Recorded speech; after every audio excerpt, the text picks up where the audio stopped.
Então a gente tem uma situação bastante tensa nessa história, que mostra o perigo que a Esther está correndo. E lembra que eu falei da jornada do herói? Isso aqui guarda alguns elementos da jornada do herói.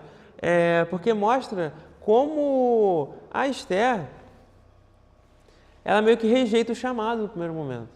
Assim como Moisés também rejeitou, assim como também o Jeremias rejeitou, e vários outros personagens na história bíblica vão ter esse momento de mas não dá para outra pessoa fazer isso aí, não.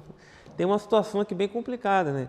E quem vai trazer o aperto para ela é o Mardoqueu, né? Por mais que o nome de Deus não está presente na história, a gente sabe que ele está ali na história atuando através desses personagens, né? Através desses irmãos. Então disse Mardoqueu que tornassem a dizer a Esther: não imagines em teu ânimo que escaparás na casa do rei mais do que todos os outros judeus, porque se de todo te calares neste tempo, socorro e livramento de outra parte virá para os judeus. Mas tu e a casa do teu pai perecereis. E quem sabe se para tal tempo como este chegaste a este reino. O que o Mardoqueu está falando com ela? O Mardoqueu está falando o seguinte: olha, vamos traduzir aqui. Você sabe que você chegou aí, não foi por mérito seu. A Esther não chegou no palácio porque ela é brilhante, nada disso. A gente sabe que a Esther chegou ali por conta da graça de Deus, né? Ela foi levada a essa condição de rainha. E o Mardoqueu vai deixar bem claro para ela: se você não fazer nada, e aqui é um elemento também bem interessante. Muitas vezes, né, a gente vai estar numa situação na nossa vida que a gente vai ter que agir, né?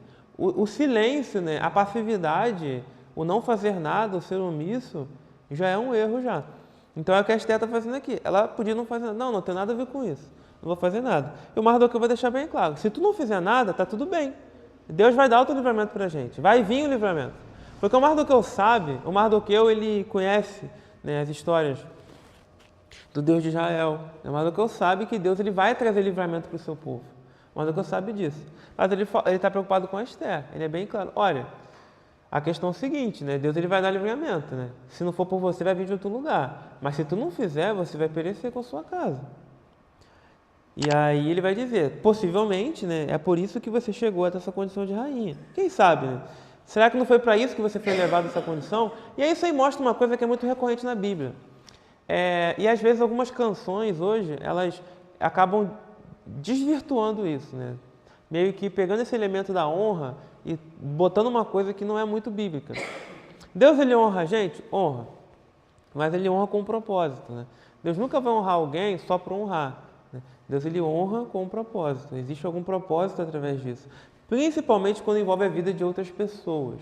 Então, um ponto importante. Na história de José, o próprio José vai dizer, né? Olha, o mal que vocês fizeram contra mim, Deus transformou em bem, né?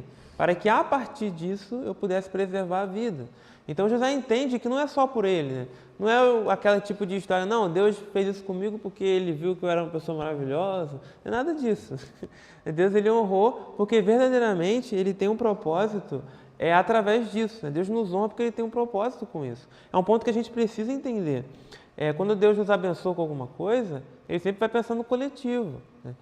A generosidade, a coletividade é um princípio básico, né, do cristianismo. A gente pensar no próximo, naqueles que estão ao nosso redor.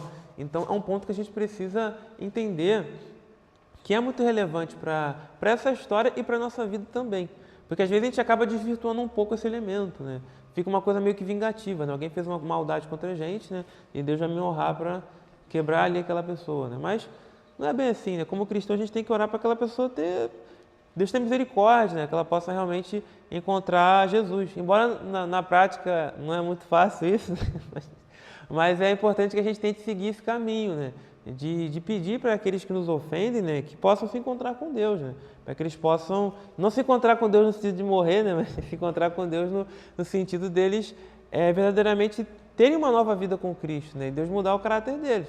Não é uma coisa simples, tá? Não é uma coisa fácil, mas é o que o cristianismo nos ensina, tá?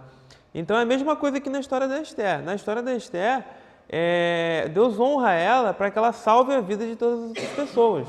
Ela é um instrumento para isso. Então é um ponto que a gente precisa entender. Deus muitas vezes nos eleva a condições em que nós temos ali o poder decisório na nossa mão, só que a gente não pode esquecer que Ele levou a gente ali com um propósito, né? Não é só para a gente se achar melhor que os outros, né? A gente está desvirtuando o propósito de Deus. E a gente sabe que Ele cobra isso no final, né? A gente vê lá a parábola dos talentos, que mostra isso de forma bem clara. né? Existe um acerto de contas no final ali. E o acerto de contas, quando a gente não faz o que deve, não é muito agradável, né? Então, é importante a gente entender isso. Seja na história de José, seja na história de Esther, seja na história de vários outros personagens bíblicos. Deus ele vai nos honrar porque ele tem um propósito maior com isso, né? Sempre mais do que a gente. Nunca se esqueça disso.